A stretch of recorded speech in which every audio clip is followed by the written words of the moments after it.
Assalamualaikum warahmatullahi wabarakatuh. Wilujeng tepang dangu deui sareng simkuring Abah Ceong ti Padepokan Garuda Layang. Dina wengi ieu simkuring bade neraskeun hanca anu kamari katunda. Mudah-mudahan urang sadaya kenging panangtayungan Allah Subhanahu wa taala sareng dicukupkeun pangabutuh urang. Amin ya Allah ya rabbal alamin. Yuk urang kawitan.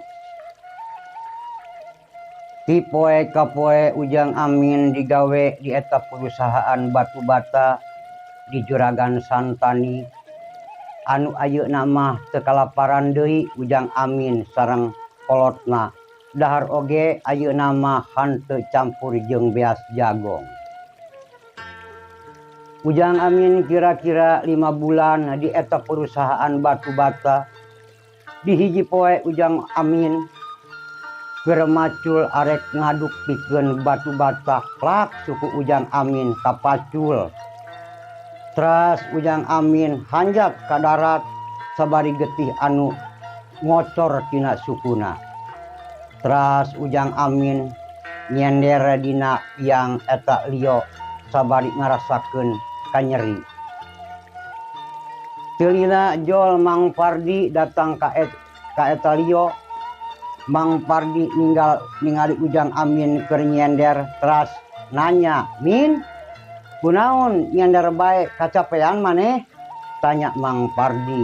Dijawab ku ujang amin, "Suku kapacul puguh Mang." "Kapacul," ceuk Mang Pardi, "maneh mah teu ati-ati sih gawena." Teu lila datang Juragan Santani ka eta liyo ningali ujang amin keur nyender. "Amin keur naon maneh nyender bae dina tiang liyo?" Eta tanya Juragan Santani. Dijawab ku ujang amin, "Suku kapacul puguh juragan, mantap oge lamun digawe ati-ati dasar mah maneh jelema susah mararat."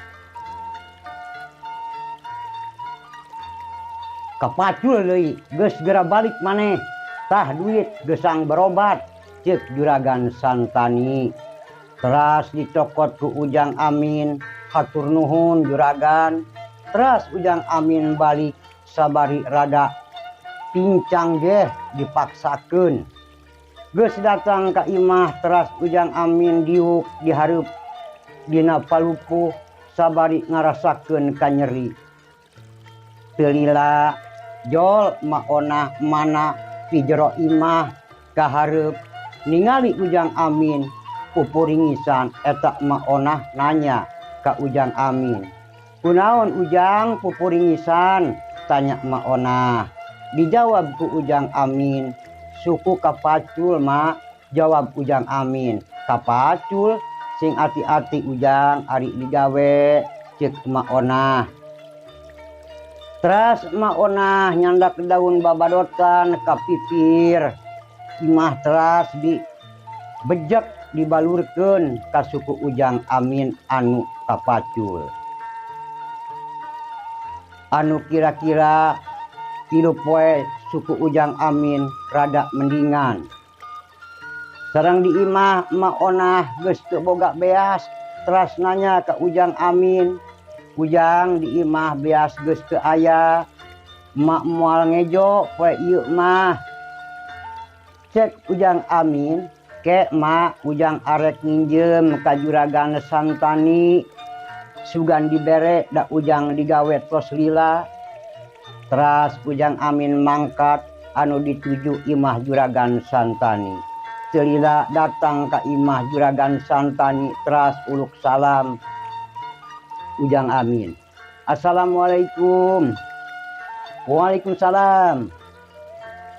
Dijawab ku Juragan Santani, "Geus cager maneh Min, rada mendingan tapi nyeri keneh." Jawab ujang amin. "Ari maneh ka dieu arek naon?" tanya Juragan Santani. "Juragan arek nginjem duit di imah geus teu boga beas," ceuk ujang amin.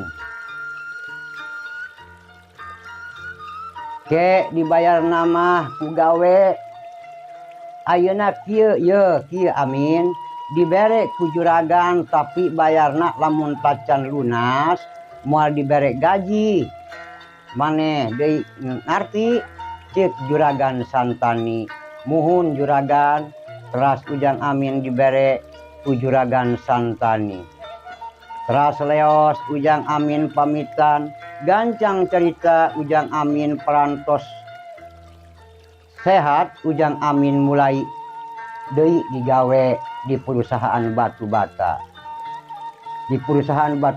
juragan Santani geus beres hutangna ujang amin nginjem deui kitu jeung kitu anu akhirna ujang amin kagulung hutang di eta perusahaan gancang carita ujang amin sababaraha poe teu asup gawe teulina juragan Santani datang ka imah ujang amin ngagerokeun sabari marah amin keluar maneh rek digawe moal maneh arek juragan jawab ujang amin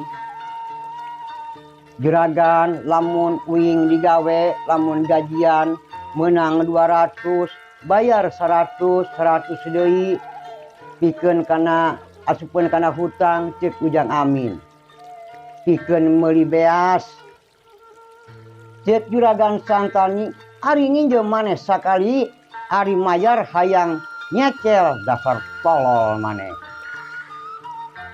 sabari ngalungkeun dampaleungeun ka sirahna ujang amin sabari plak ujang amin ditalipak sabari ditajong terus ujang amin atuh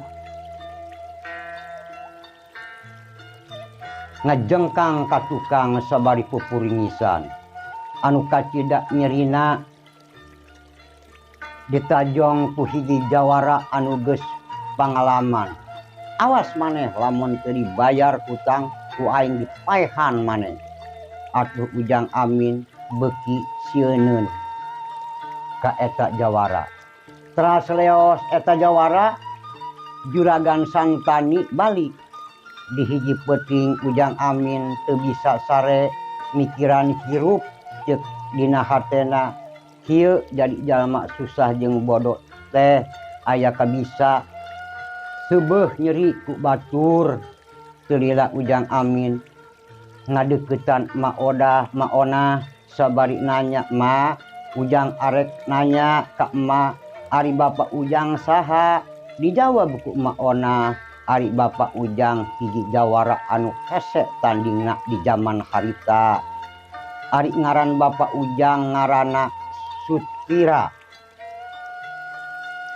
ma bapak pan hese tandingna kunaon ninggalna cek ujang amin bapak ujang ninggalna mantos ngadu hayam jeung para jawara ari ngalawan secara ilmu kanuragan mah hanteu aya anu mampu ngalawanan bapak ujang tapi ari cek batur anu ngarti bapak ujang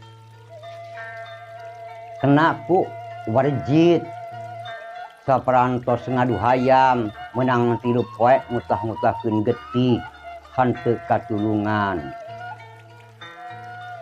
saha anu ngawarjit bapak amin ma teuing ma oge teu nyaho keur waktu ngadu hayam emak teu milu engke oge waktu nama kapanggih ku ujang cek Ma Ona ari bapak amin dikuburna di mana ma tanya ujang amin ka mana bapak ujang dikuburna di tempat guruna di lembur jati urip cek Ma Ona ari guru bapak saha ngaranna cek ujang amin ari guru bapak ujang ngaranna Aki Jamparing aya keneh eueuhnya amin arek kadinya arek diajar ilmu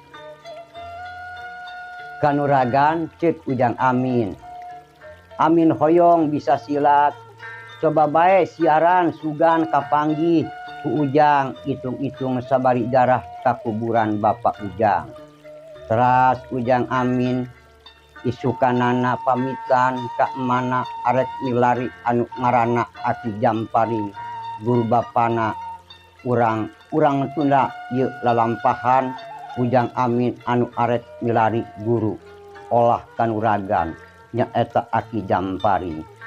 Waktosna pamiarsa parantos penyekapan ke urang sambung deui, mudah-mudahan urang dipasihan umur.